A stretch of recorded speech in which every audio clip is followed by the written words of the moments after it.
Hi, welcome.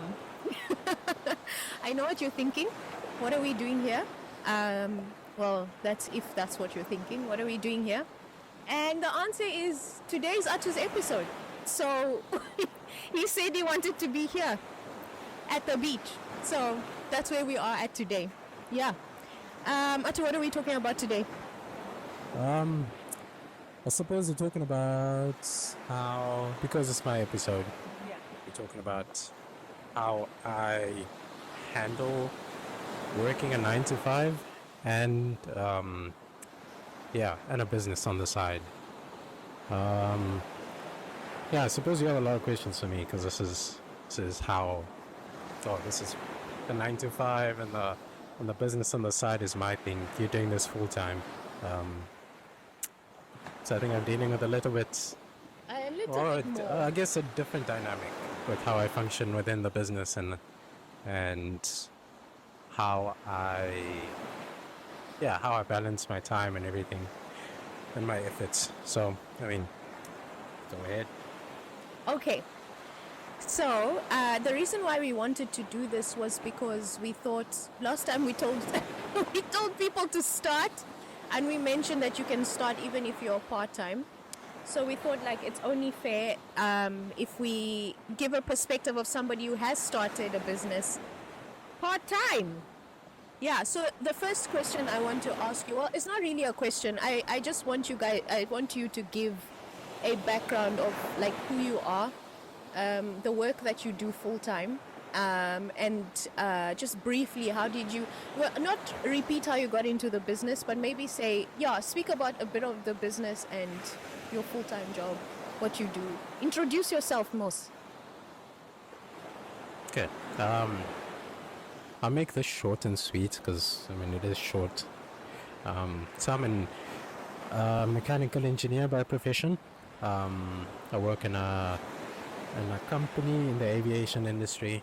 I don't know. I don't want to go into, what the company I work for does too much,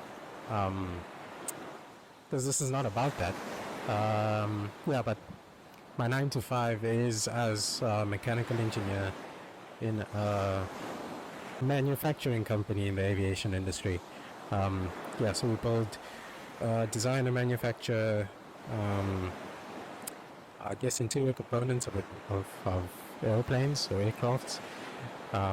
So this is anything from bucket seat to business class cubicles, monuments, storage areas, all that stuff. So the interior parts, secondary components. And it's been fun. But I sort of feel like I can offer a lot more, or I can enjoy myself a lot more if I'm doing something that's not that. The business was, this came about by chance, but it's something that I've found some enjoyment in. And I found enjoyment in doing that. And I could apply skills that I had picked up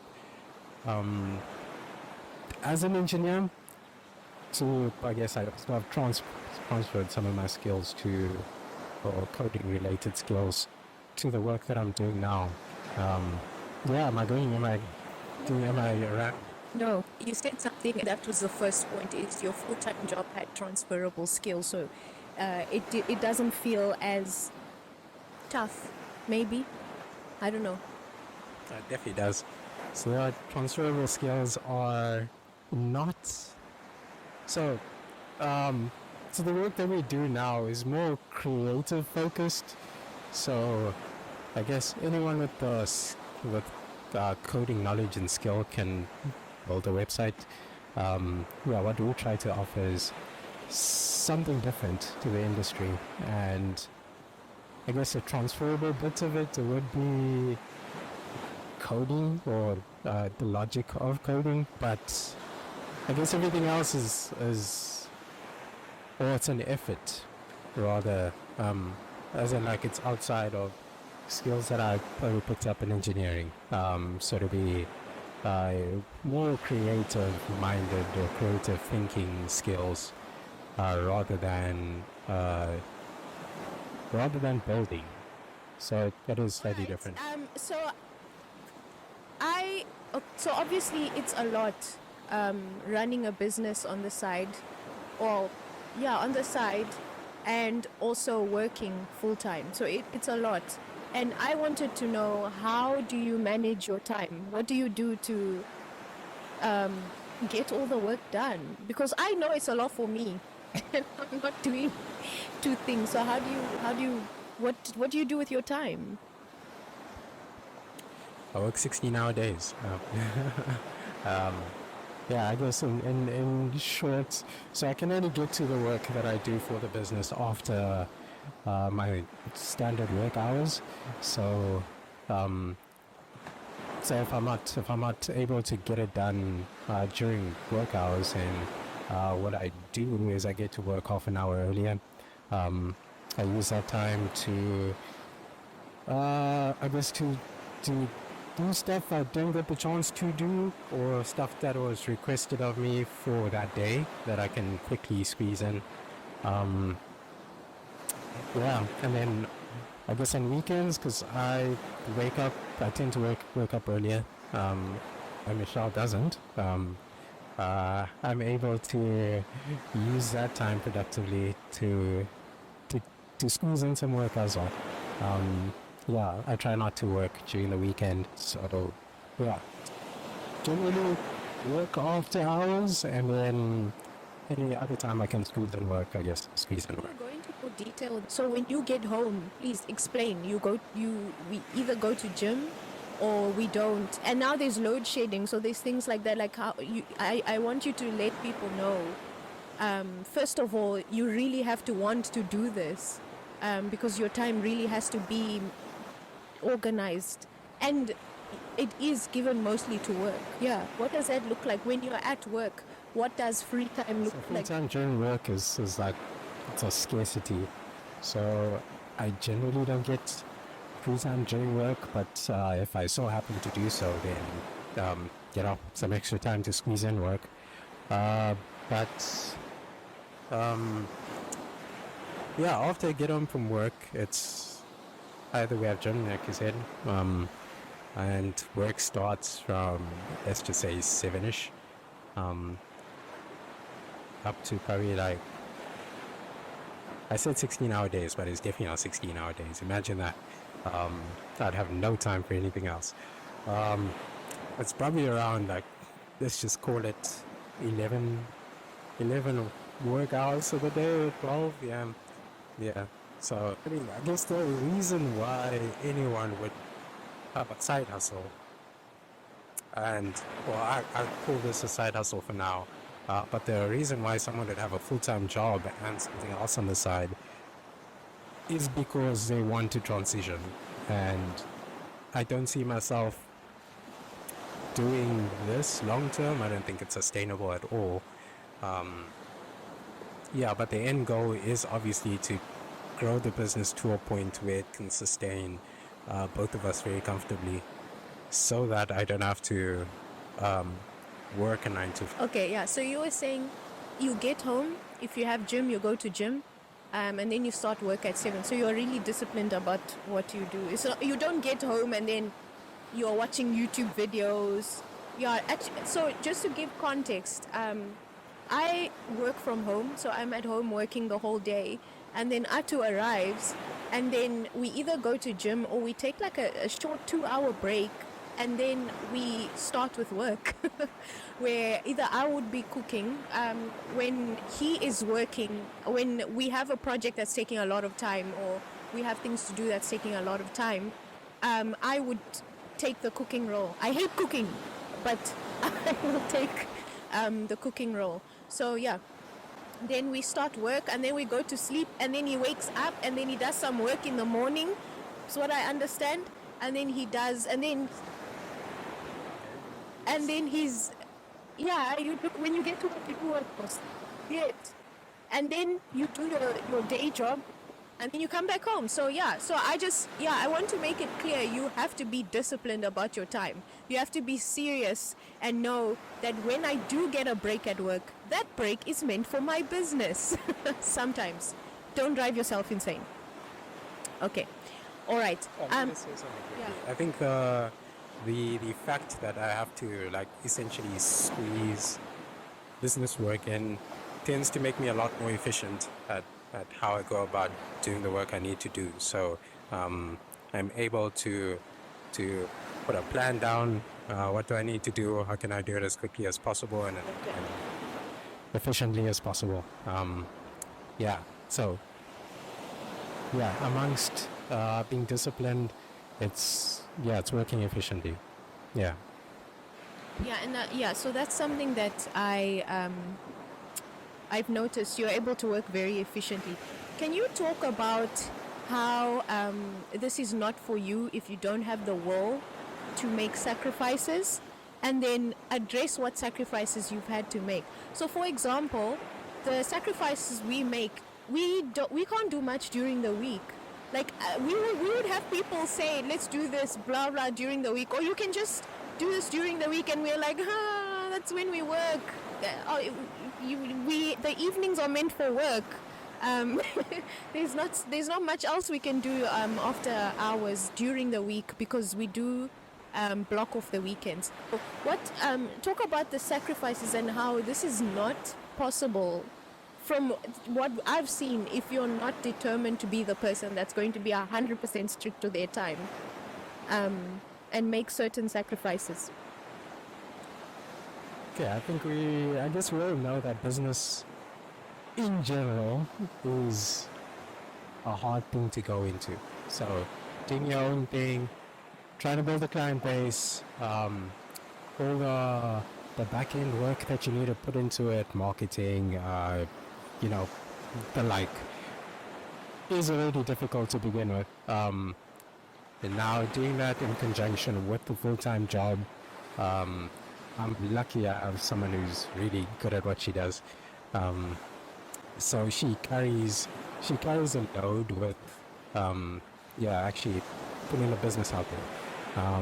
I'm pretty much just the tech guy and the person to bounce ideas off. I guess amongst other things, but yeah, I mean it's really difficult. I guess I'd say the biggest sacrifice on my side is my time. Time is precious. I'm sacrificing my time to grow something to a point where I can buy my time back, in essence. To be able to do this full time. So I think that's one of the biggest sacrifices, potential fatigue, which tends to happen when you're just like tired of the work that you're doing, or just being in general. That's huge. So having to find a way to work through the fatigue or balance it out by taking time off and giving yourself time to not think about work and all its intensity is something. Hang out with friends. So I guess everything that time buys you is something I'll be sacrificing. So I'd say time. Okay. I think also over and above time, I think we used to be people that would go out on Saturday, and like we'd have a plan from the morning to the evening. We are out doing things. But now Saturday comes and we are tired. We go to the gym if we have the strength. But we try to go to the gym.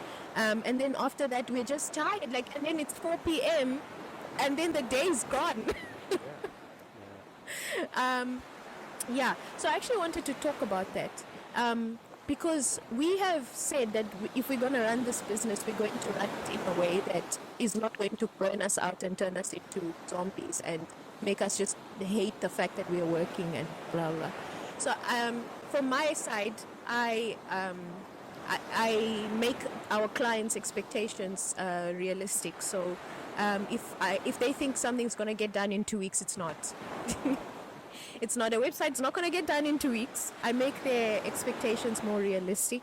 I think when we don't have a project going around, when we're not working on a project, we don't do anything. Like in the evenings, we are watching Netflix. That's what we do. But I want to know for you, what do you do so that you don't lose it or burn out?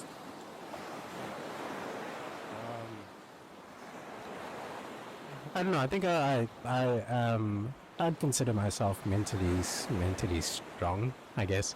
So I can power through having to work hard for an extended period of time. But I also balance that out with, like, time with friends, playing sports. Tennis is great. It helps.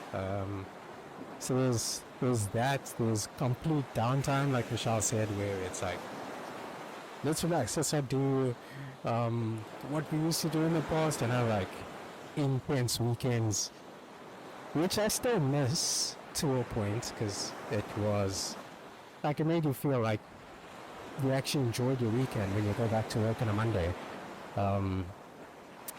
Yeah, but like now that you need to put in some proper downtime, it's relaxing. It's doing relaxed things. We still go out and have fun, but it's not stuff that would come back feeling all the way tired. Yeah.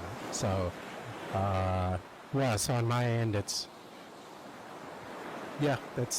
less intense activities. What else is there? I don't know. I think that's about it. Let me tell you what else is there. It's prioritizing the rest. That's what's there. Because if you're gonna prioritize the rest, you're gonna find a way to make it work where you do rest. It's to the extent where I have a month planned off in the calendar where we're not gonna have work. In December we do not work. I am so sorry, but we. I am not. Ever since I started running a business, started running businesses, December has never been a month where I work. I'm sorry, I cannot do it, and I take a month off. You also take a month off, right? Yeah, he stacks up his leave days. Yeah. Yeah. I guess most people do that if they're in a company that shuts down. And we shut down in December generally. Yeah, so I save all my leave days, take them like in I guess I take the whole chunk of it, and then I build up my leave again the next year. So it's an endless cycle. Yeah, for now, because you know where you're trying to go. Okay, is there anything that I did not ask you that you feel that somebody should just be aware of if they do this? Because it's not easy, and I want to make it clear. You have to have the strength and the stamina and the will to work at 9 to 5 and run your business, because both are difficult. I want to ask you before you move on to that. There's been times where it felt like we are doing everything right for the business and it's not working, and things at work have not have been stressful. That can make anyone go crazy. How do you deal with it? I am somewhat emotionally detached, and I go with the flow. It helps. It's. Can you give real advice? No, honestly. Real advice. I honestly, we need to find ways to balance out your stress. Whatever it is that you do to calm down, whether it's like walks on the beach or time with friends, or downtime, whatever it is, you need to somehow try and squash the stress, but also know that in business you are going to need to persevere. There will be times, it doesn't matter I think how big your business is, at some point there's going to be a slump.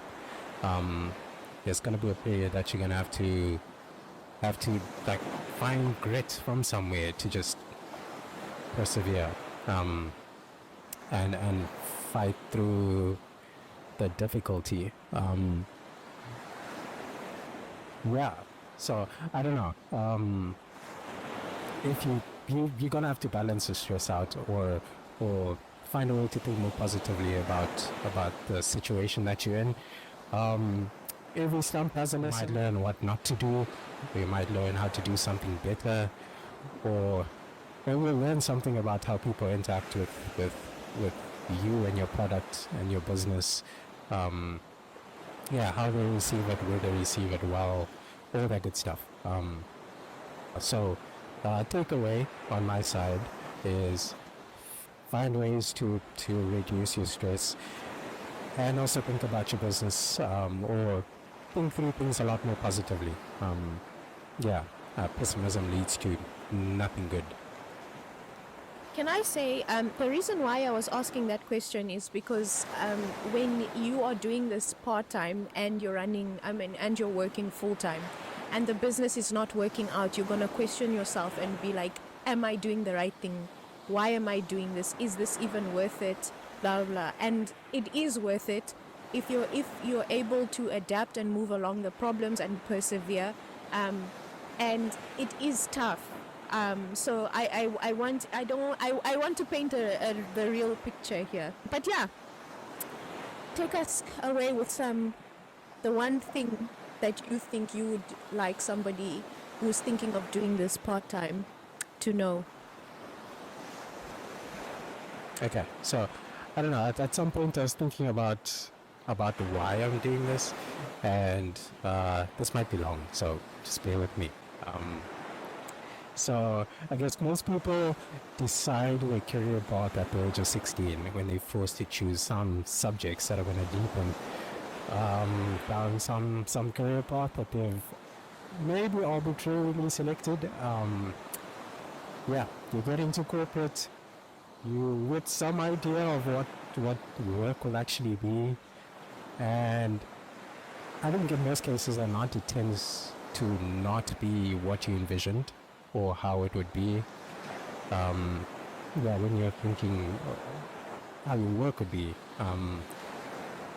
When you go into business, I think most cases it tends to be something you're passionate about,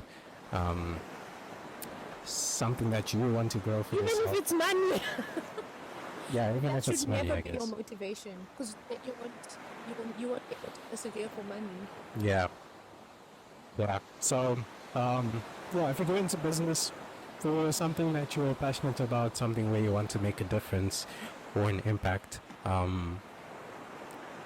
that helps. That really helps. So, once you figure yourself out and you get into business with some idea of what you want to do, and knowing that what is your side hustle is not going to be a permanent thing, and you're not going to be working 12 hours, 16-hour days for an indefinite amount of time. There's definitely some push in growing what you're doing in your own business. Yeah, if your drive is not money, then it helps. I guess it helps you be more focused, have more of a drive to grow what you're growing. I can't tell you what the impact is if your driver is money, because a driver on our side is not money. So no advice on that from us.